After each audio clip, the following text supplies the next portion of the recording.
For centuries, the only people interested in the maps of Africa were traders and adventurers in search of ivory, ostrich feathers, precious stones, or slaves. In the 19th century, the expeditions of Burton and Speke to the source of the Nile and Livingstone's to Victoria Falls stirred the imaginations of Europeans. Africa came to be seen as a land of adventure, inhabited by the most extraordinary wild animals on Earth. That legendary Africa is now a thing of history books, except for a region in southern Africa that we're going to discover on board the Zambeze Queen.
The Zambeze Queen is now sailing calmly along the Chobe River. Our voyage will then take us to the Okavango and Zambeze, three legendary rivers that define a unique natural preserve in the heart of Africa.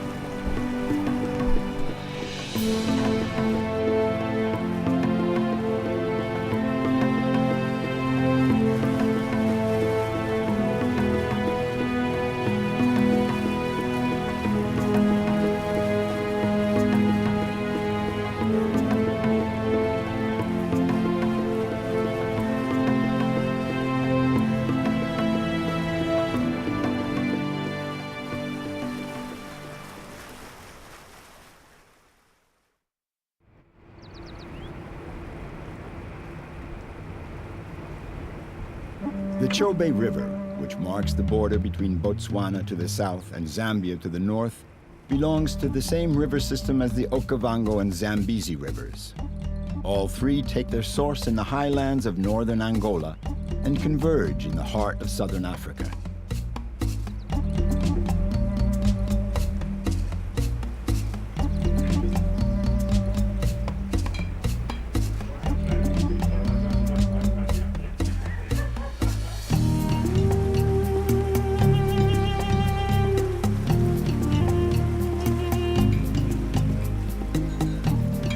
After a short morning on the river, the Zambeze Queen comes into view of the Chobe National Park.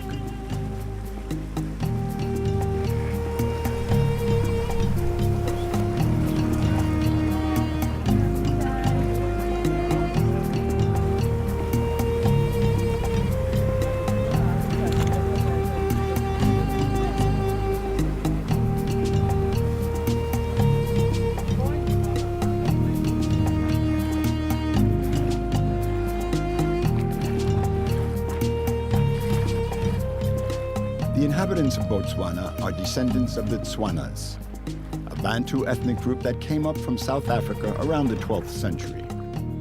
Despite frequent tribal warfare, the region around the Chobe River remained under African control until the 19th century, when the British, who already controlled South Africa, extended their dominion over Botswana, while the Germans seized Namibia. These colonial conflicts didn't concern the people of this region. Then, as now, they continued coming from Namibia or Botswana to pass back and forth across the Chobe River, being careful, of course, to avoid the hippos.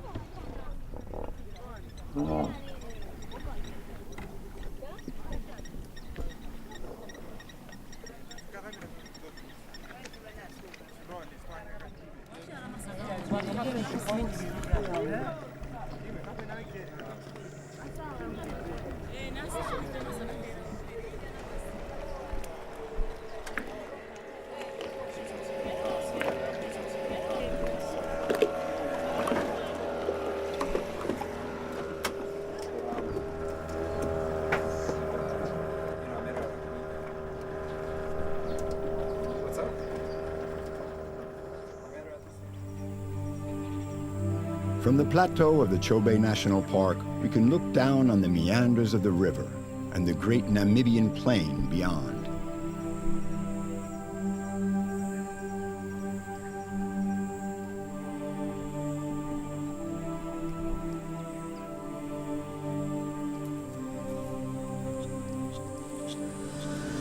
Kebi, our guide, takes us onto one of the many trails that cross this 12,000 square kilometer park.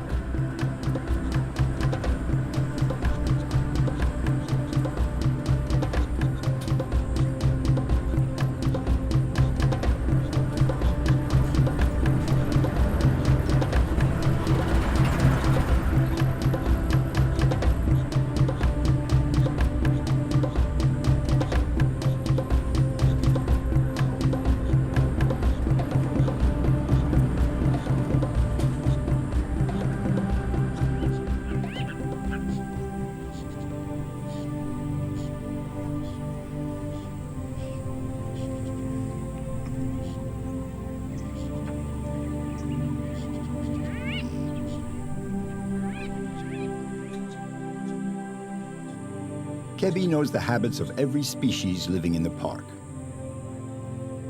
He didn't bring us to this spot to show us this buffalo staring inquisitively, neither this sable antelope with its magnificent horns.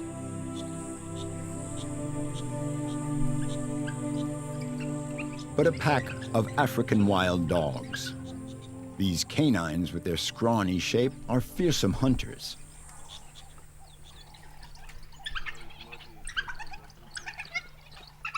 In packs of 10 to 20 animals, they attack gnus, antelope, and even zebras weighing over 300 kilos. With the fatigue of a hard night of hunting, they're plunged into a deep sleep.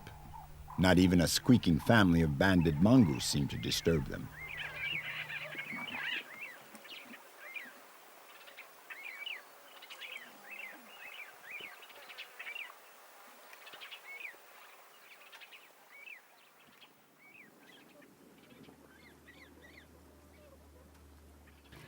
This way, banded mongoose, they were just coming down to the water to drink, especially this time of the year.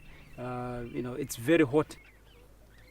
Banded mongoose are actually carnivores, so they feed on meat.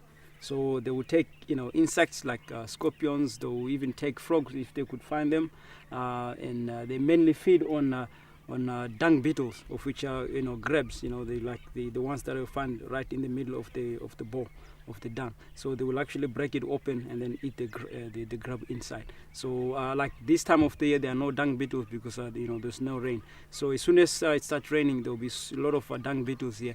So you see these banded mongoose actually digging up for grubs and eat them.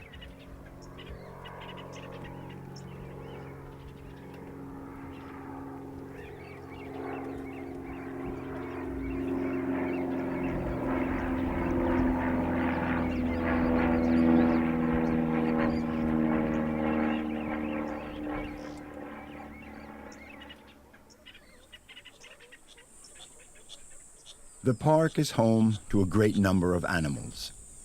During the dry season, they take refuge from the scorching heat of the bush on the banks of the Chobe River, where they seek out watering holes.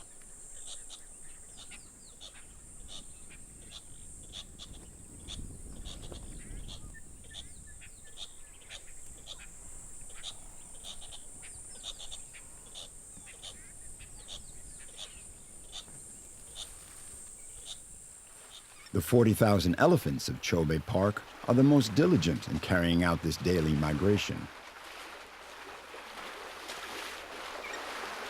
Once they arrive at the little pools on the riverbank, the herds splash about like a bunch of children.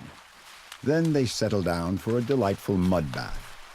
This ritual is not only a pleasure, it's also a necessity. The elephant is a pachyderm, which means thick-skinned. Even though the skin is up to 2 centimeters thick, it is very fragile, and in particular, it's very dry.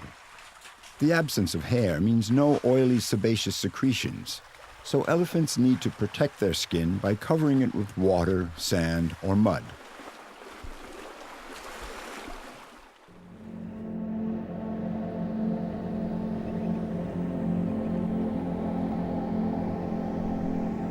The day is drawing to a close.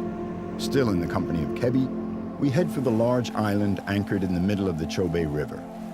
Buffalo, hippopotamus, and the elephants naturally readily plunge in and cross the river to graze on these rich green pastures.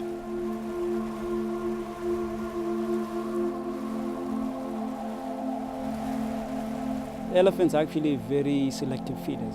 They know which type of, like part of the trees they need to eat at certain time of the year. So like during this time when there's actually less grass or no leaves on the trees, they tend to actually eat the roots of the grasses. So because they know this time of the year, all the nutrients have been retained in the root. So that's why you find that elephants will actually get the grasses. They will shake the grasses off the sand. They're actually trying to get the sand off the grasses, and then they will clean a little bit of the roots and eat them. Every animal here has got his own niche. So buffaloes are predominantly grazers, of which they would feed on the grass. And elephants, like I said, they are selective feeders. They will feed on different grasses, so they don't have any problem, unless there were predators around here. So that's when it's going to be a different, feeding system.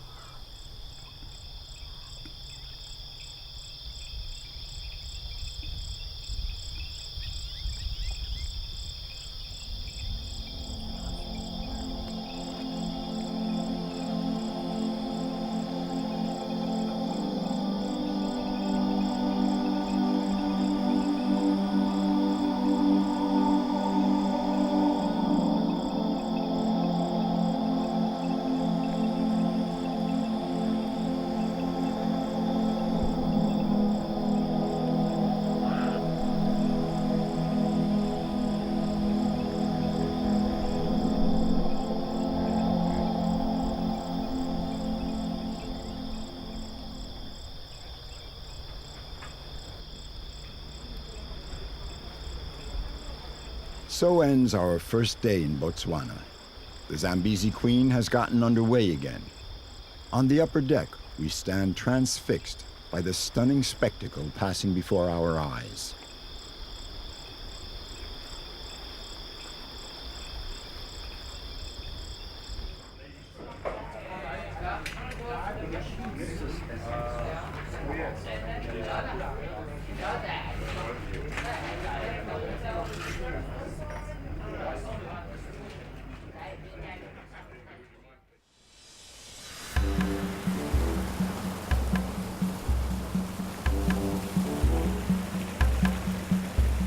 We leave the Chobe River and the Zambeze Queen behind for a few days. We take a little plane from Kasan to Baines Camp, a safari lodge in the heart of the Okavango Delta.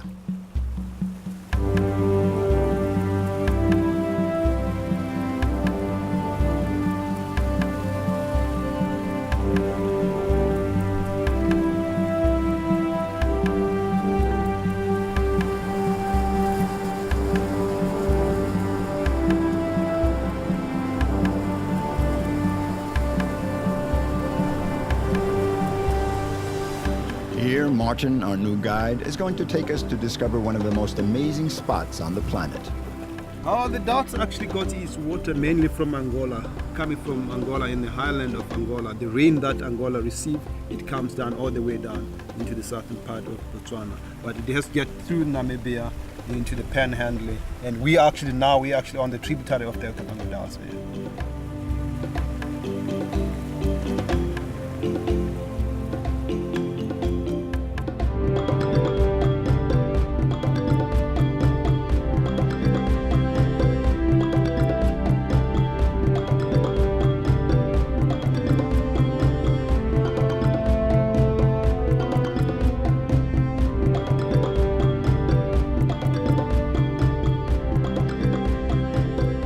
River bends overrun with reeds, palm trees lost in the middle of the flooded plains, a riot of colors where brown mingles with green and yellow with blue.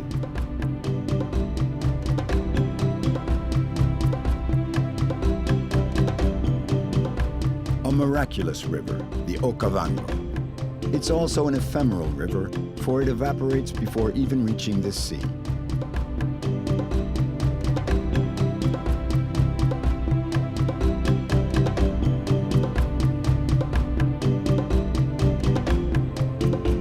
The Okavango Delta, Africa of our dreams.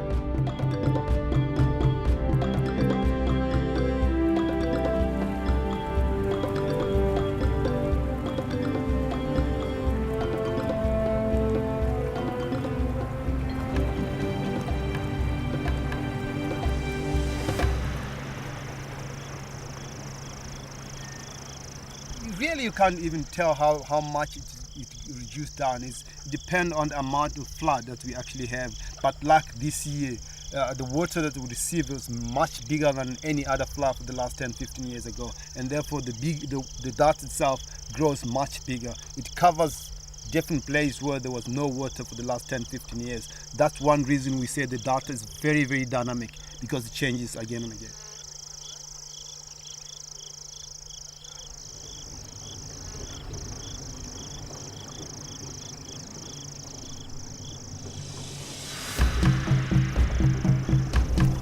We get back to our navigation through the reeds, a little slower now.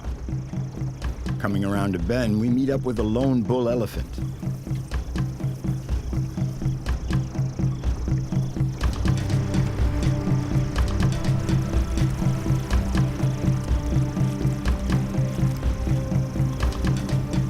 We slide along the surface of this watery mirror, whose colors are changing every second under the glow of the setting sun.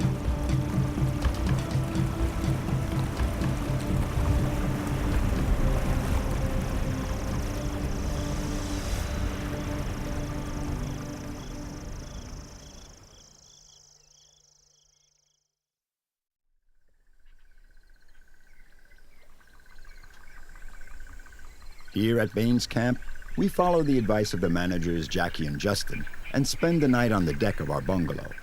A sleep out, but with a mosquito net, of course. A night lulled by a chorus of croaking toads and grunting hippos, and a symphony of other African night sounds. An unforgettable experience.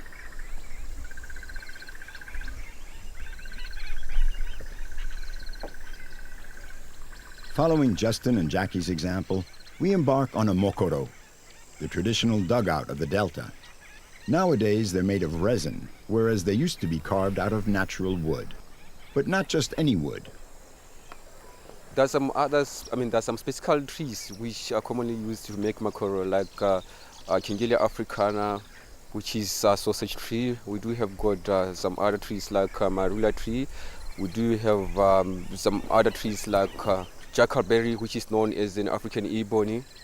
So, but the most ones which is preferable to make makoro here is sausage tree, because that can last for a long time.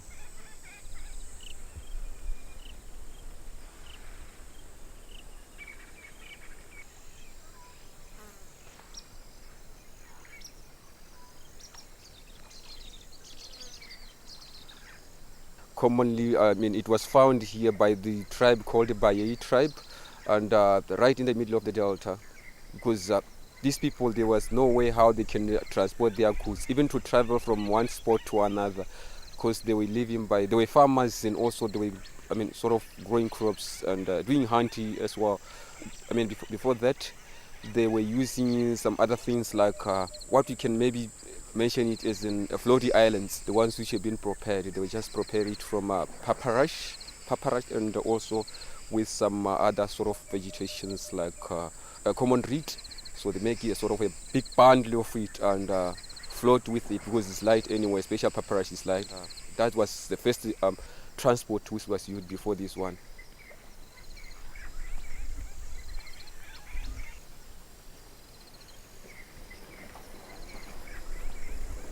We advance slowly through the network of narrow channels that crisscross this part of the delta and arrive at the village of Tataba.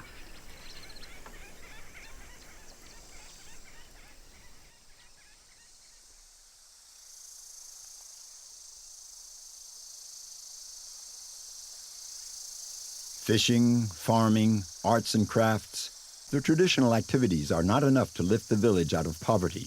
The inhabitants are now considering the safari lodges that practice ecotourism in the delta. Our visit gives Basile, a village elder, the chance to earn a little money by making mokoro poles for the guides of Baines Camp.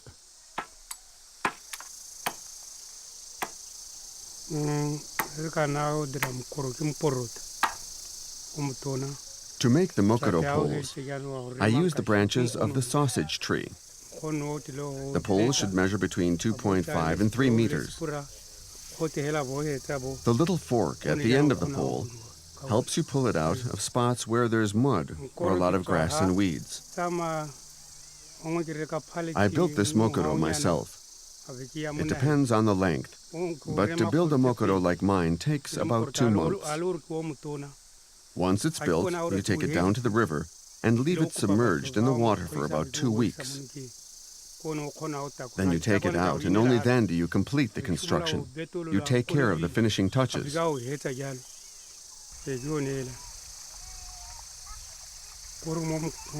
Almost everybody in the village has a mokoro. Some villagers build their own, others buy theirs. They use it to go out fishing or to get to the different lodges in the region. Just as we're saying goodbye to Basile, he admits that he too would like to have a mokoro made of fiberglass. Until then, he, like all the old-timers in the village, will have to make do with his old wooden mokoro.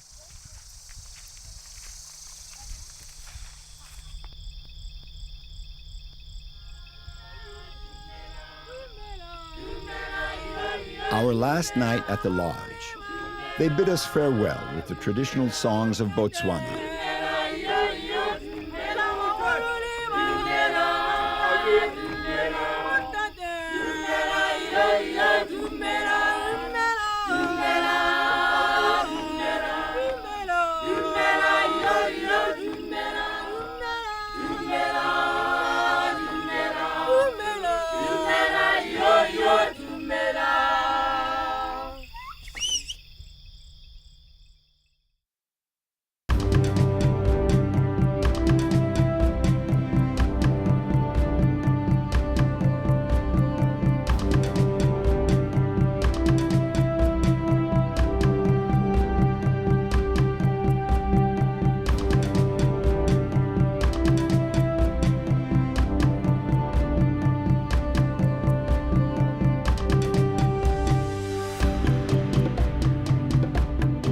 Flying over the Okavango Delta once again, we're dazzled by the beauty of the landscape and the life force thriving before our eyes.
We've arrived at the Chief's Camp in the heart of the Moremi Reserve, a vast territory that is home to most of Africa's major species, what are known as the Big Five: the lion, leopard, Cape buffalo, rhino, and naturally, the elephant.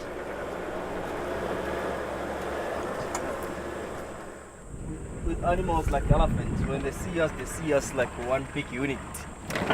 So they cannot distinguish a vehicle and other sub-object that you get around. If you sit still, then it's fine. But the moment you make the noise that is foreign, they notice that and they move. Or if you want to challenge the elephant, if you do something like standing up, and it's gonna charge. Elephants are actually mobile animals. They can cover such a big area, and some of the elephant can move into Namibia, Angola, Zimbabwe, into Zambia. Some go nowadays, because there's so many elephants. Botswana, we have about 151,000 elephants, but the land can support about 60,000. So they move. Some of them now moving into the Kalahari Desert.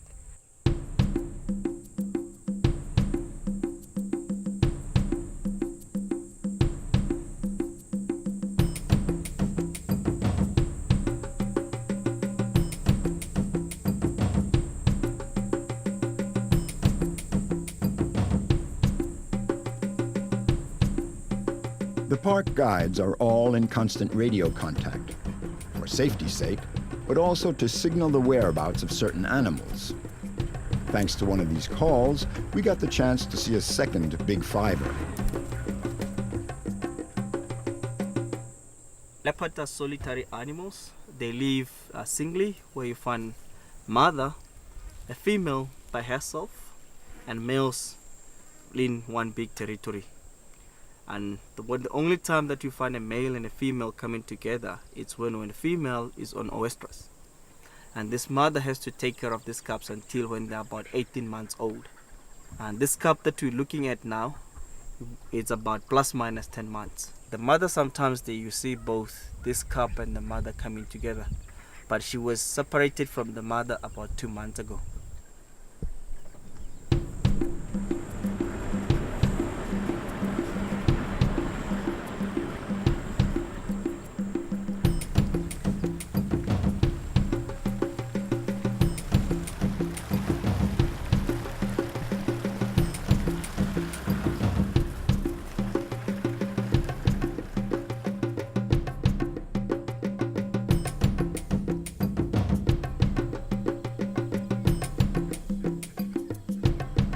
The soft evening light bathes the savannah, where a certain peace and quiet seems to reign. But the gnu, like the impala, are on the alert. They stay grouped, ready to react at the slightest sign of danger.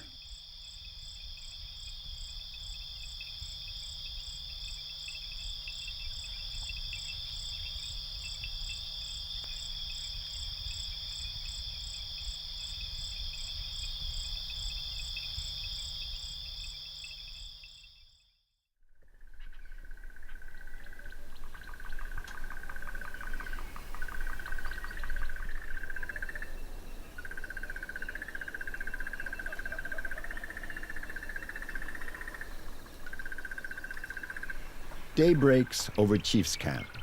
The morning is one of the best times to observe animals.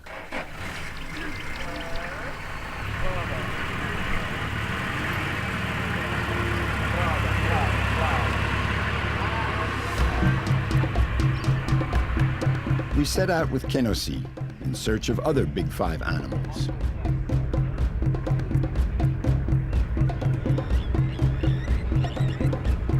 We've seen the elephants and the leopard, and now we don't have too much trouble finding buffalo. They often wander onto the lodge's landing strip, sometimes giving a good scare to the pilots. The buffalo like this spot, not to see the planes take off, but mainly to graze. We have same rainfall that falls within the Okavango Delta, but is what makes the different habitats out here.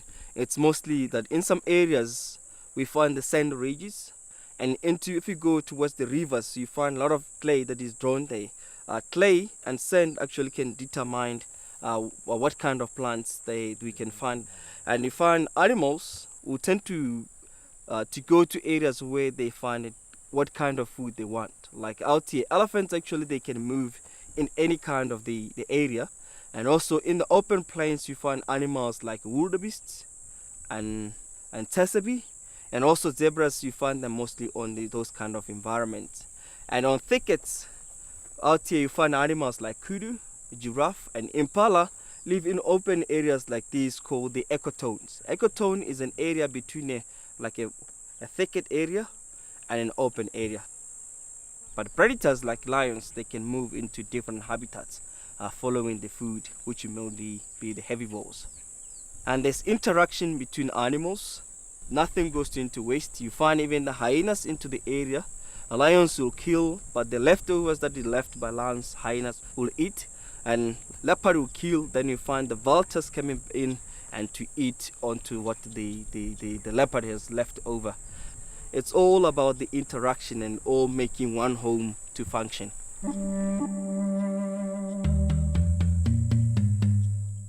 Of course, we're eager to see the king of the beasts. But here, a pride of 15 females resting up from their morning hunt in the company of a male sporting a majestic mane is a sight that exceeds our expectations.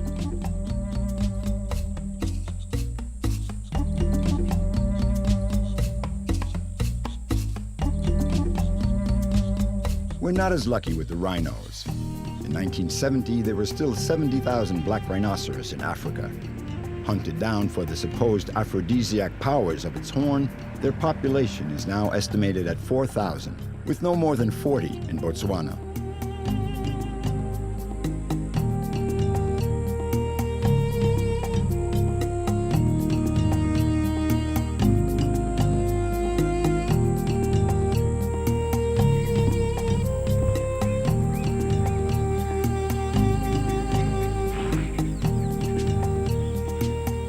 Our stay in the Okavango Delta is coming to an end. Thousands of insects, reptiles, amphibians, birds, more than 150 species of mammals, like the zebra with their amazing stripes. The Okavango is not only a remarkable natural sanctuary, but a gigantic laboratory of African biodiversity as well.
Back on board the Zambeze Queen, we continue along the Chobe River.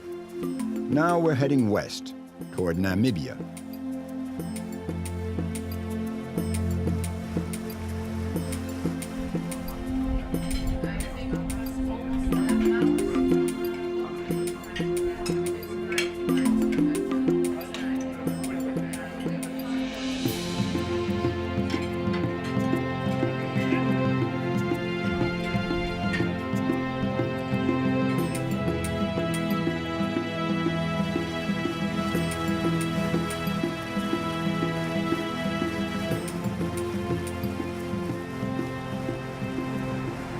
The boat is 45 meters length, and it is 40, which is 8 meters width, and the draft of the boat is just 0.6, so it could get in any shallow. So it's not very deep; it's less than a meter, and it's suitable, yes, to cruise in the Chobe River.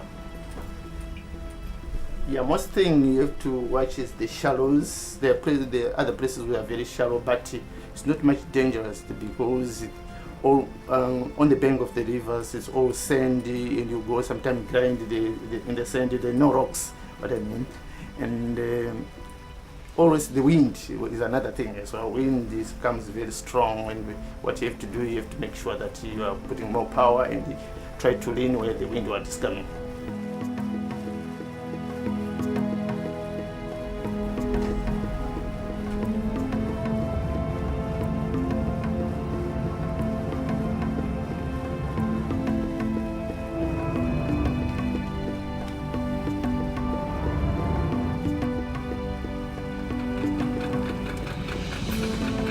Once the boat has been made fast to the mooring post in the middle of the river, we set out with Francis, one of the Zambeze Queen's young guides, for the Namibian bank of the Chobe and Impalila Island.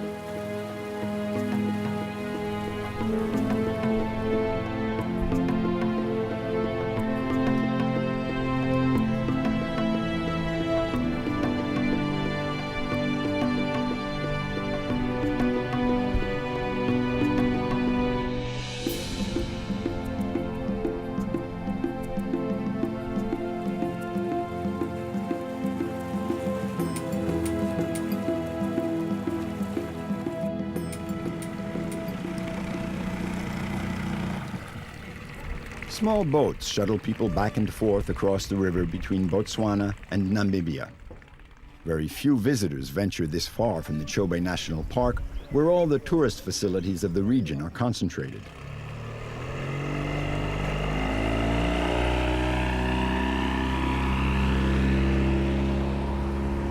This may explain the bizarre-looking vehicle that picks us up to take us to the spot that Francis wants us to visit.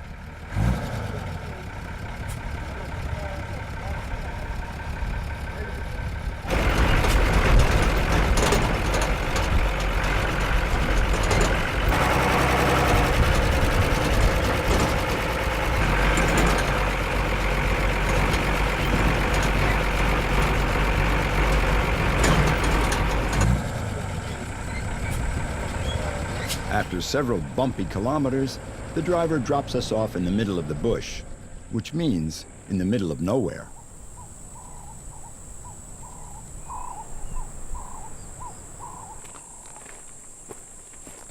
We stick with Francis, who eventually leads us to the foot of a gigantic baobab.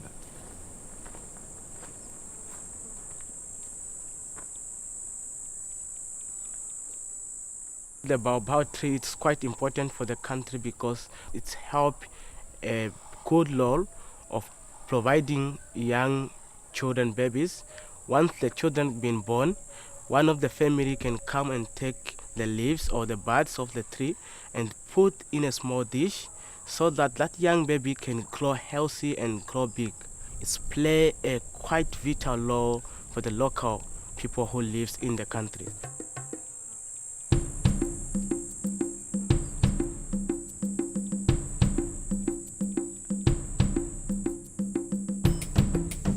A mighty tree. With its impressive stature, the baobab dominates all the other trees of the bush and savanna. It is the object of many beliefs and superstitions. For a village, having one of these trees nearby is a blessing, a sign from the gods.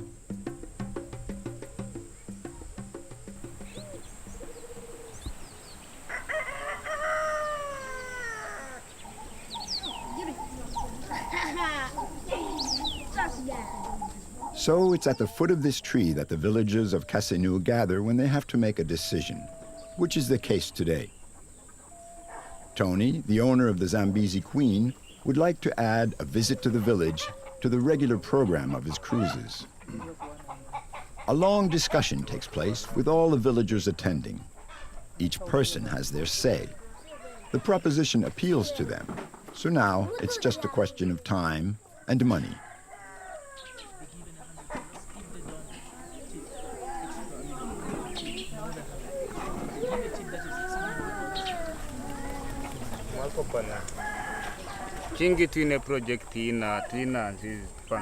All the discussions in the village take place beneath this tree. Anytime there's a problem or a project, we call a meeting here. All the villagers get together because one sees better with two eyes than one, and two heads are better than one. That's why we have these meetings here, so that each person can express their opinion.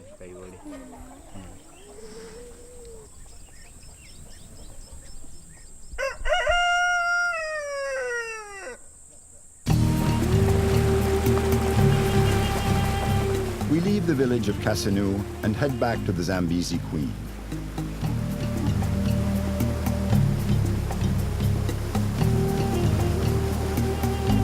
On the way, we come upon a string of elephants swimming across the river.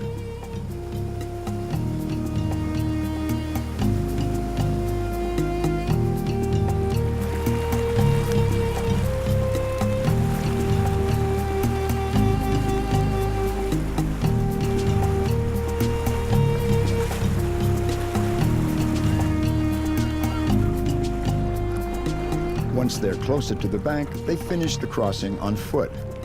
Well, those who can touch the bottom. The other smaller ones forge ahead using their trunk as a snorkel.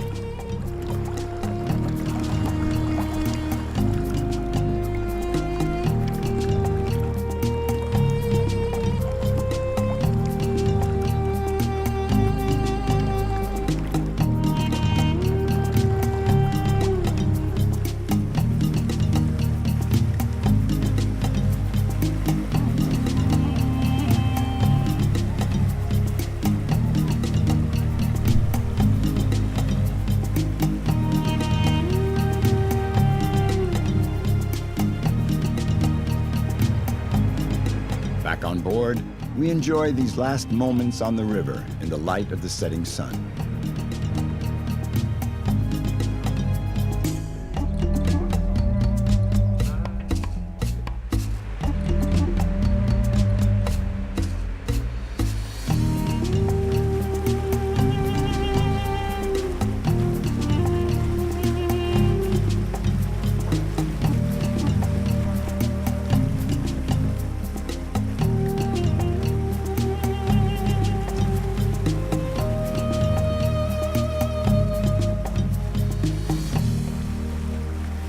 For this last night of our cruise, the crew of the Zambeze Queen has organized a dinner on the riverbank, a soiree pulsing to the beat of the songs and dances of the local villagers.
After this last morning on the river, we'll leave the waters of the Chobe for those of the Zambeze.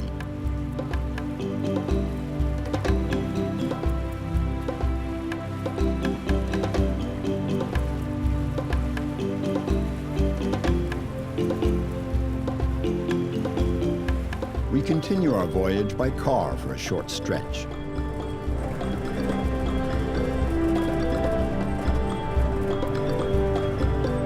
Passing a long string of trucks, we arrive at Kazungula, the border post between Botswana and Zambia.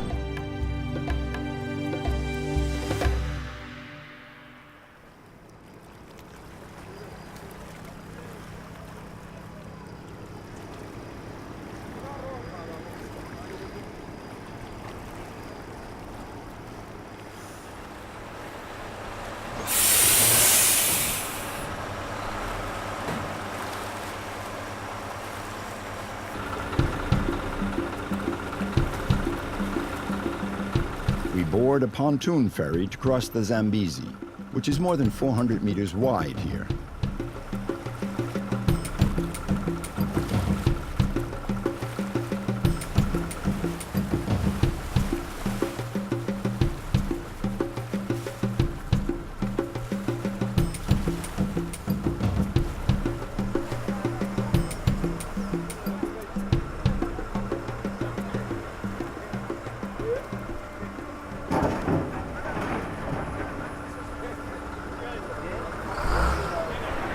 The city of Livingstone, founded in 1905, was named in honor of the famous explorer.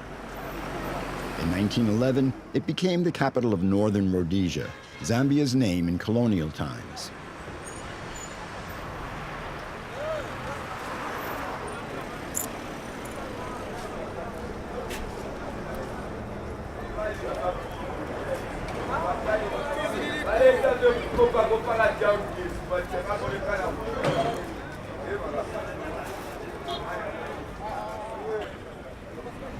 In 1935, the capital was moved to Lusaka. Livingstone then became a quiet provincial capital, where the charm of the dwellings reminiscent of the colonial past mingles with the colorful bustle of the African markets.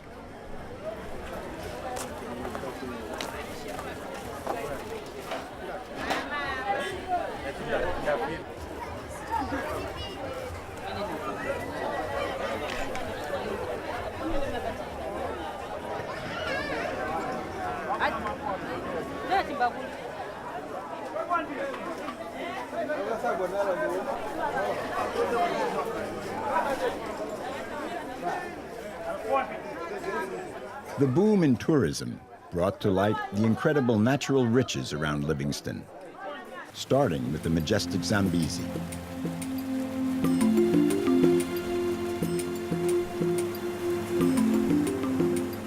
(2,500 kilometers long), the Zambeze is one of Africa's 4 great rivers, along with the Nile, the Congo, and the Niger.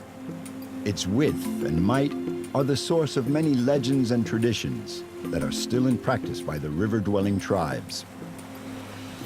During rain season, when that area gets flooded, there is a ceremony that actually takes place in that area, the so-called Kuomboka ceremony. It's done by the Lozi people. That's when the water gets high, the people would actually try to shift from the lower lands onto the upper lands, taking the chief onto the upper land. The chief is actually called the Litunga. And they use very big boat. They use paddles to paddle it, about 500 people, 250 on the side, 250 on the side. And the boat that they use is called Nalikwanda. David Livingstone, who arrived in southern Africa as a missionary, fell in love with this continent and set about exploring it little by little. It was during his first expedition in 1851 that he navigated the Zambeze for the first time. David Livingstone had about 3 trips into Africa. What happens is he discovered the river at the source, but now he wanted to know where the mouth was. So what he did, he started following the river in a dugout canoe called the Mokoro. As he was canoeing down, he just heard a noise from afar, and now he couldn't know what was there.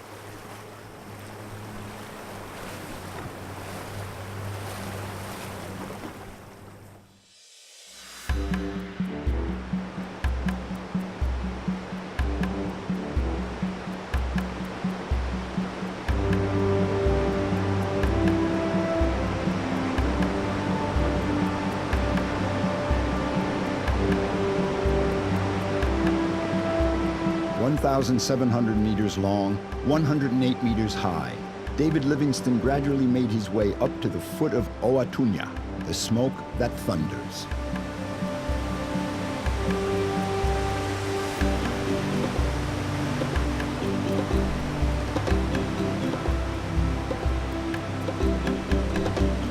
The first European to discover these breathtaking waterfalls, he was fascinated and dazzled by the sight. And in honor of the Queen of England, he christened them with the name of Victoria.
For centuries, the only people interested in the maps of Africa were traders and adventurers in search of ivory, ostrich feathers, precious stones, or slaves. In the 19th century, the expeditions of Burton and Speke to the source of the Nile and Livingstone's to Victoria Falls stirred the imaginations of Europeans. Africa came to be seen as a land of adventure, inhabited by the most extraordinary wild animals on Earth. That legendary Africa is now a thing of history books, except for a region in southern Africa that we're going to discover on board the Zambeze Queen.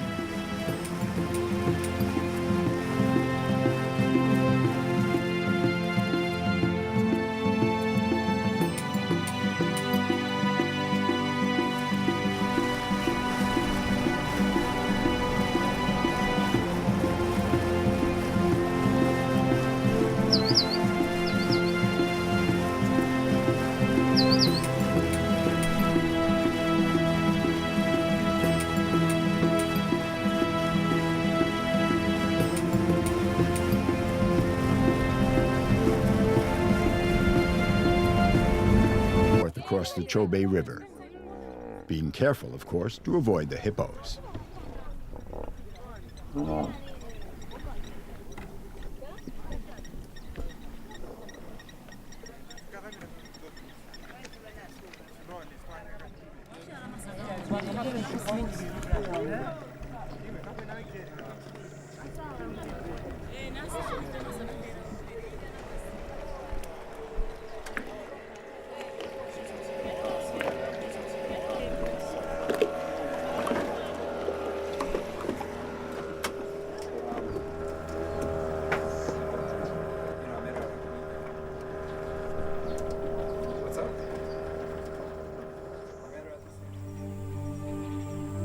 From the plateau of the Chobe National Park, we can look down on the meanders of the river and the great Namibian plain beyond.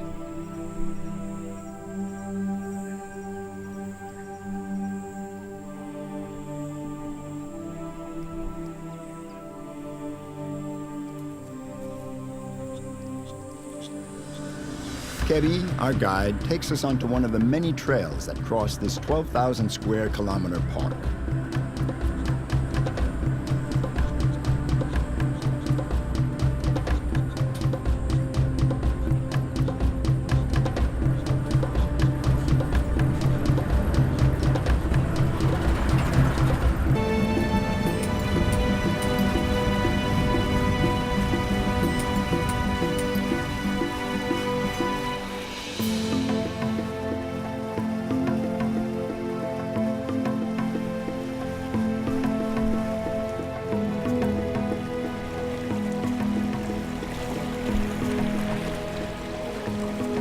The Zambeze Queen is now sailing calmly along the Chobe River. Our voyage will then take us to the Okavango and Zambeze, three legendary rivers that define a unique natural preserve in the heart of Africa.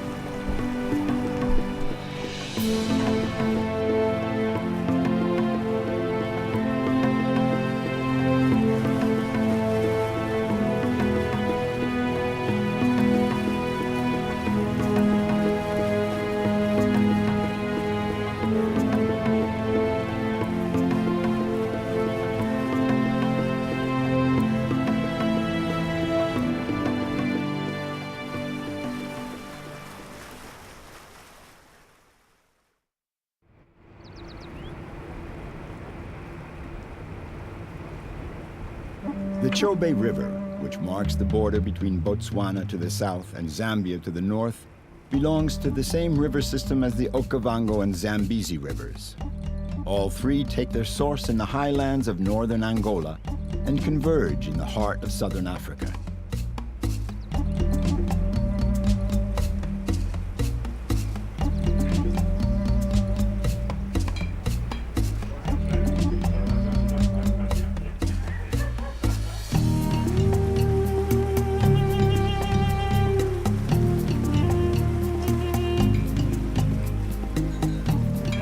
After a short morning on the river, the Zambeze Queen comes into view of the Chobe National Park.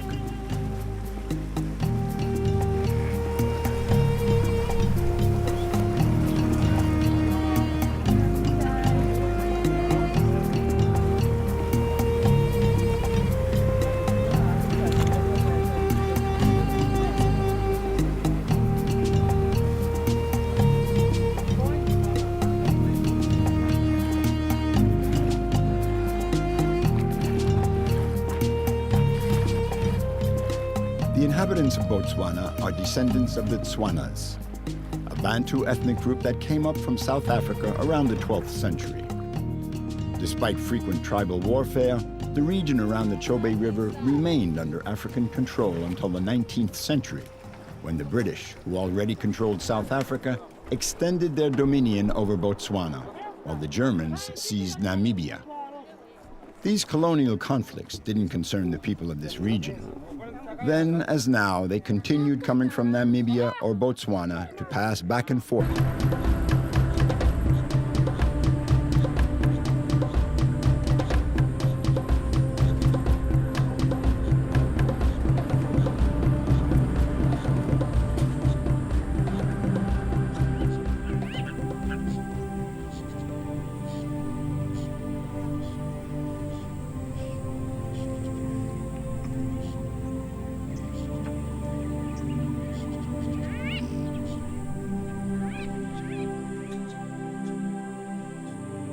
Kebi knows the habits of every species living in the park. He didn't bring us to this spot to show us this buffalo staring inquisitively, neither this sable antelope with its magnificent horns.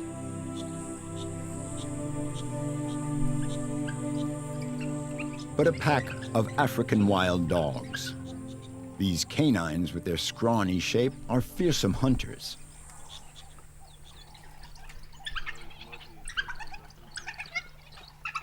In packs of 10 to 20 animals, they attack gnus, antelope, and even zebras weighing over 300 kilos. With the fatigue of a hard night of hunting, they're plunged into a deep sleep. Not even a squeaking family of banded mongoose seem to disturb them.